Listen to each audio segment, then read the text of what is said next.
adversários e aos seus familiares, para além do exercício de violência psicológica e física a quem ouse contrariar certos posicionamentos políticos numa clara atitude de intimidação. Todos os dias somos confrontados por vídeos e áudios nas redes sociais, retratando atos de linchamento, insultos, exaltação de ódio, demonizando outras formações políticas em nome de alegada justiça eleitoral. Ainda hoje temos relatos de quem está a incitar ao uso de pneus para queimar um outro ser humano que não se compadece com as manifestações. Mas também assistimos, e cada vez mais clareza e apelos comoventes, para o fim da violência, mesmo de quem anteriormente preparou violência. E isso é positivo. Cada vez mais se pede aos fabricantes do ódio que abrandem o seu discurso. Cada vez mais se apela a que se encontrem outras formas de reivindicar, mantendo a calma e a serenidade até que o veredicto sobre os recursos do Conselho Constitucional seja proferido e os resultados validados e proclamados. Caros compatriotas, gostaria de vos trazer um balanço preliminar das ocorrências que se registraram ao longo destes dias de violência. Nestes últimos dias, ocorreram mais de 200 manifestações marcadas pela vandalização de bens públicos e privados, roubo, saques em estabelecimentos comerciais, queima de pneus, bloqueio das vias públicas, entre outros. Em paralelo, ocorreram atos de sabotagem contra antenas de telefones móveis e postes de energia. Para onde vamos? Estes dados dizem respeito a consequências indiretas da onda de violência. Mas os tumultos provocaram danos diretos nas pessoas. Em consequência, ficaram feridos 807 cidadãos, dos quais 66 membros da PRM. Lamentamos a perda de vida de 19 concidadãos, 5 dos quais membros da PRM. Os danos desta violência pública acabaram agredindo aqueles que mais sofrem de carências sociais, isto é, os trabalhadores mais desprotegidos e os cidadãos mais vulneráveis. A primeira e talvez mais grave consequência desta onda de violência manifestou-se na área de saúde. A título meramente exemplificativo, registrou-se uma redução de 60% do número de pacientes atendidos nos serviços de urgência, de pediatria e de adultos, respectivamente. Houve ainda uma redução de 54% no número de doações de sangue. Estamos a aproximar-nos da quadra festiva, onde a doação mais falta fará. Foram encerrados mais de 60 postos fixos de vacinação e adiamento de 54 brigadas móveis, resultando em mais de 6.500 crianças que perderam ou adiaram a vacinação. Como que nós queremos ter uma sociedade amanhã se as crianças agora não são assistidas? Para além de uma redução de mais de 60% dos profissionais de saúde nas unidades sanitárias. Caros compatriotas, queridos jovens moçambicanos, estes que tanto estimo e pelos quais dou o máximo, entendemos que seja na juventude que se acumulam mais sentimentos de frustração pela persistência de dificuldades estruturais que afetam Moçambique e grande parte dos países do mundo, esses países que às vezes servem de referência. No entanto, esses sentimentos, por mais legítimos que sejam, não podem constituir motivo para destruir o frágil patrimônio do nosso país. Não pode. Espalhar o medo pelas ruas apenas agrava a nossa condição. Bloquear as estradas e instalar postos de cobrança coerciva de dinheiro em nada ajuda ao crescermos. Dar ordem violenta para o despejo de passageiros dos transportes públicos em nada ajuda o nosso desenvolvimento. É muito triste que se tenha faltado ao respeito e solidariedade da nossa seleção nacional de futebol, que está neste momento a defender a nossa bandeira multicolor rumo a uma grande competição africana. A nossa seleção simboliza aquilo que somos todos nós, na nossa diversidade. Ou talvez mesmo dizer, na nossa diversidade. Atacar os nossos representantes é atacar a nossa própria dignidade coletiva. Por isso, em vosso nome, em nome de todos os moçambicanos no território nacional e mesmo que estão na diáspora, faltando aproximadamente, ou seja, alguns minutos para os bambas representar o nosso país, com orgulho que têm, com patriotismo, permita-me que deseje a digna qualificação a esta nobre seleção de todos nós. Caros cidadãos, a cada vez que não se permite que um ou outro jovem se faça ao local de trabalho e se destrói estabelecimentos comerciais, lojas, barracas, padarias, entre outros, está-se a contribuir para que estes locais corram o risco de encerrar. Os seus trabalhadores correm o risco de, no fim do mês que se aproxima, não oferirem o salário esperado, porque ficaram, por um lado, sem trabalhar e, por outro, sem local onde prestar o seu trabalho. Deste modo, todos aqueles que dependem do seu salário, digo pais, filhos, irmãos, ficam prejudicados, aumentando ainda mais o número de desempregados. A falta do seu ordenado mensal vai limitar a sua capacidade de compra.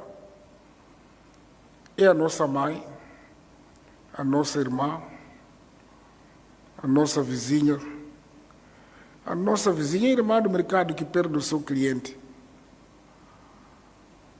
É mais uma criança que ficará sem o seu lápis, seu caderno escolar, porque os seus pais não tiveram a oportunidade de gerar renda. Os ataques contra bens públicos e privados vão para além de simples destruição de edifícios, equipamentos, documentos importantes para os cidadãos, viaturas ou asfalto. São, acima de tudo, ataques contra a nossa dignidade. A própria pessoa que destrói está a atacar a sua própria dignidade, humanidade e economia. Estes ataques representam a tentativa de retroceder os ganhos que, com muitos sacrifícios, os moçambicanos conseguiram obter ao longo dos anos. Pretendem ofuscar o trabalho que juntos fizemos ao longo dos anos, mas nos trava o vento com as mãos. Esta vaga de violência afetou a maior parte das nossas empresas. Afetou, sobretudo, o setor de transporte de passageiro e de carga, por impedimento e vandalização das principais vias de circulação em algumas cidades do país. Afetou, igualmente, a atividade portuária associada às ferrovias. No setor de transporte de passageiro e de carga, diversas vias nas cidades não só têm impedido a circulação, bloqueios por pessoas manifestantes com objetos diversos, incluindo a vandalização de sinais de trânsito. O mesmo tem se verificado nos corredores, onde se destaca o corredor de Maputo, o corredor da Bandeira, de referência com o bloqueio na estrada N4. A linha férrea Maputo-Rissano Garcia, bem assim, fronteira de Rissano Garcia. Estas ações, para além de prejudicarem as exportações de produtos nacionais, e em trânsito estão a criar disrupções significativas de cadeias de abastecimento de produtos de primeira necessidade para os principais centros de consumo. Ainda no âmbito dos impactos sociais e econômicos, gostaria de sublinhar 3 consequências graves relativas aos efeitos de natureza macroeconômica resultantes de manifestações. Primeiro, a escassez de produtos alimentares e energéticos desencadeia a inflação, que provoca o aumento do preço do mercado de retalho de arroz, farinha, feijão, amendoim, óleo e outros produtos básicos. Isto significa que com o mesmo salário passaremos a comprar menos produtos. Segundo, os prejuízos a serem refletidos nas contas de resultados das empresas afetadas implicarão a quebra de receitas fiscais, resultante deste logo numa posição desfavorável às contas públicas. Isso, caros compatriotas, é destas receitas fiscais que nós conseguimos comprar o comprimido, pagar o salário do professor, do enfermeiro, do advogado. E essas limitações existirão por causa disso. Terceiro, as manifestações acarretam uma percepção negativa e de risco do país, o que se contabiliza por um maior prêmio de risco na taxa de juros para investimentos localizados em Moçambique. Isto é, os investidores ficam receosos em investir no país, procurando outros países reputados como mais seguros, mas ainda Moçambique continua vendível e comercial. E por isso que os investimentos ainda fluem. A falta de investimento produtivo põe em causa a geração de novos empregos e o crescimento econômico, esses empregos que reclamamos. Assim, por estas razões todas, o nível de crescimento econômico estimado para este ano, na ordem de 5,5%, poderá ser revisto em baixo, significando um distanciamento dos níveis de pleno emprego, do equilíbrio das contas públicas e de balança de pagamentos. Moçambicanas e moçambicanos e compatriotas, não é a primeira vez que o mundo registra situações de perturbação social e, em alguns casos, essas situações resultam em golpes de Estado. Noutros casos, a violência social prolongada acabou por tornar essas nações em territórios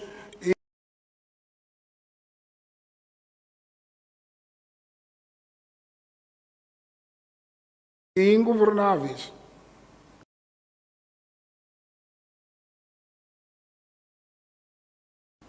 E onde não se governa, quem sofre é o cidadão. Não há que... A movimentação por instigação de cidadãos das províncias para a capital do país no passado dia 7 de novembro, correto.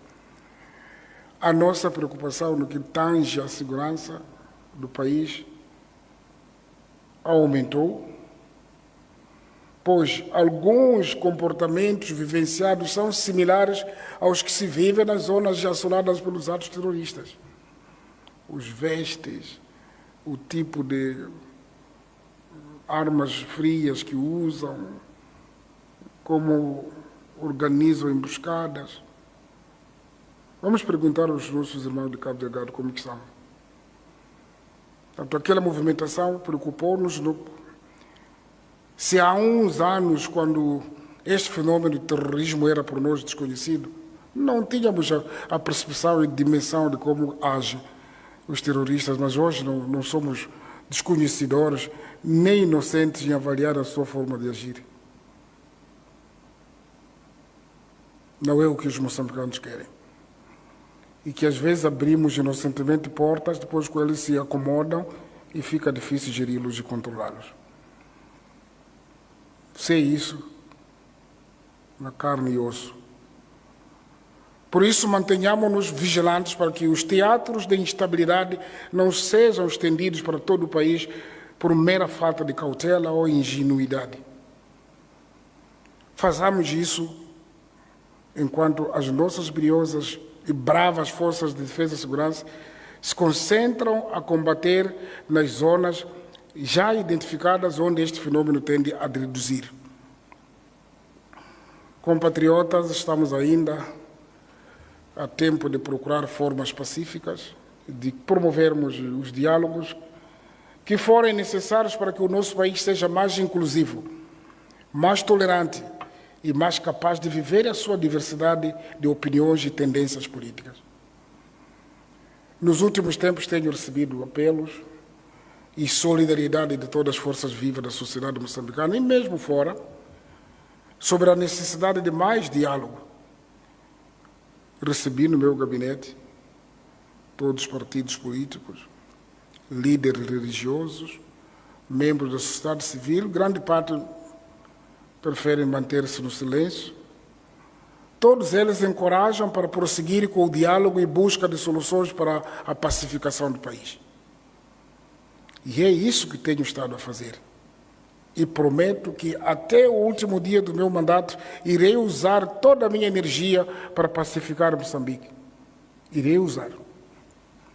Mas para que eu tenha sucesso nesta missão, precisamos de todos nós e de cada um de vocês. Se alguém fica à espera de que isso é a vez dele, ou a vez daquele, é a vez do governo, é a vez do... Não é isso que se quer. Moçambicanos temos que estar juntos para resolver os nossos problemas. Vamos libertar-nos também do egoísmo.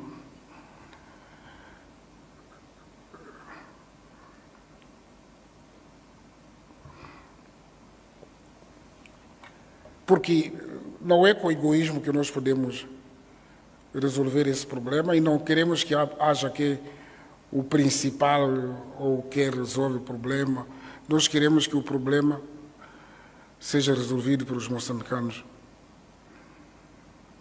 Para que eu tenha sucesso nesta missão, precisamos de todos nós e de cada um de vocês. Precisamos, inclusive, dos diferentes candidatos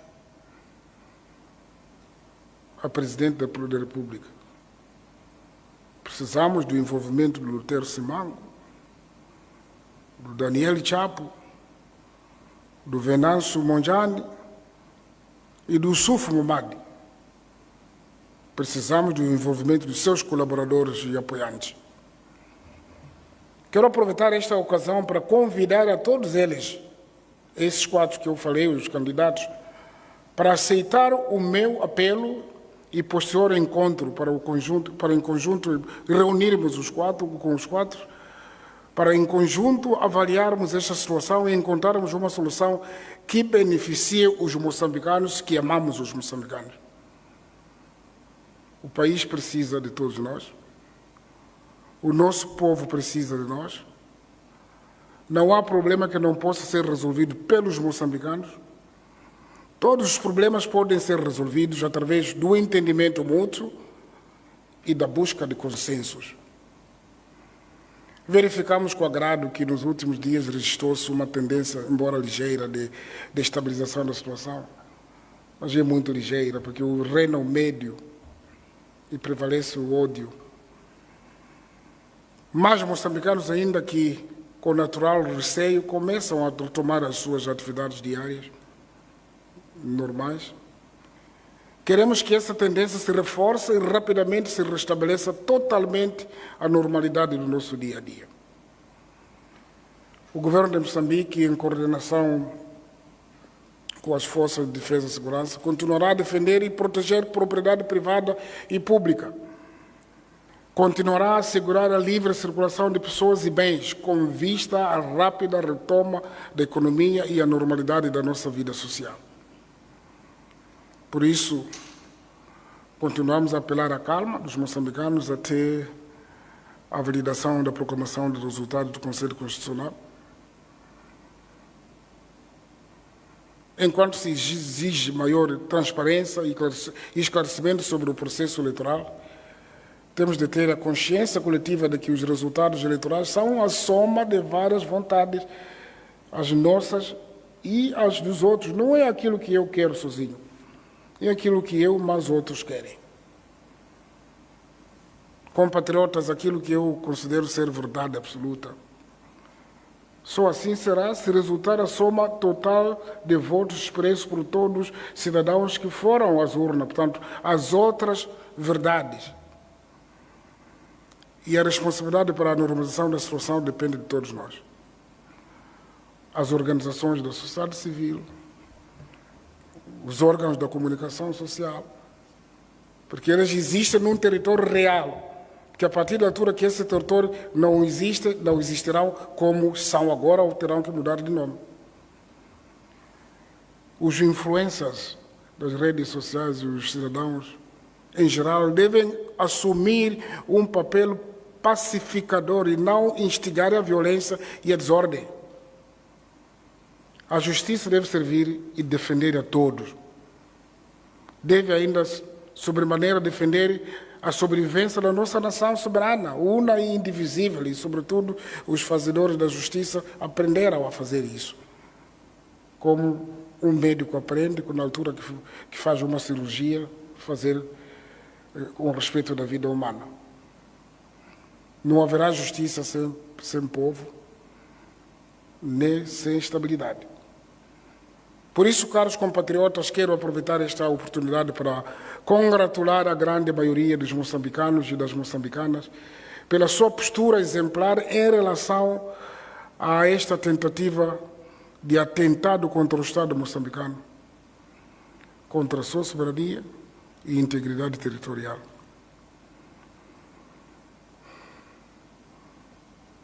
Podem estar certos de que, durante todo este tempo, nunca paramos de trabalhar para reverter esta situação, mas sempre digo, nós não gritamos para dizer que estamos a trabalhar.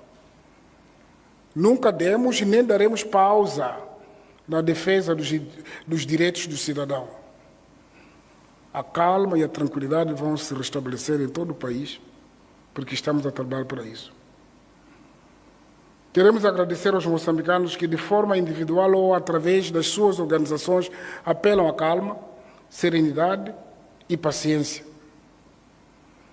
Agradeço a todos que, de maneira formal e também fraternal, nos dão os seus ricos aconselhamentos e nos encorajam nesta caminhada difícil de consolidação das instituições democráticas para o nosso país. Exortamos aos partidos políticos, seus dirigentes e membros, a exercerem os seus direitos constitucionais na estrita observância da lei e no âmbito de fortalecimento do Estado de Direito Democrático. Procurem encontrar e explicar aqueles que já quase que se perdeu o controle. Porque aquilo que aconteceu, por exemplo, em Inhaçunge, um grupo com uma designação tradicional, com katanas e ir atacar pessoas, acredito que isso deve estar fora do controle dessas pessoas. Queremos apelar para que se abstenham da promoção do ódio, da intolerância. Queremos que deixem de usar crianças. Se quiserem, usem as vossas crianças, mas nós iremos defender mesmo essas vossas crianças e adolescentes para a desordem social. Vamos todos constituir uma plataforma de diálogo natural e permanente, desde o topo à base, que elabore um roteiro sólido para a construção de uma nação mais forte e solidária. Precisamos que as nossas instituições sejam cada vez mais credíveis e respeitadas, por isso trabalhamos todos para isso. Queremos um país do qual todos se sintam parte. Isto é possível e deve ser feito com a colaboração de todos os moçambicanos, mas sem a paz e tranquilidade social não podemos atingir. O meu governo está aberto para juntos encontrarmos a solução e tudo, como disse, faremos, se for preciso, a partir das ameaças que por vezes acontecem e surgem, contra a vida pessoal ou a vida da família. Mas isso não hesitamos porque quando eu decidi ir a Gorongosa já tinha sido um caso mais difícil do que as ameaças que por vezes fazem. Mas se é em defesa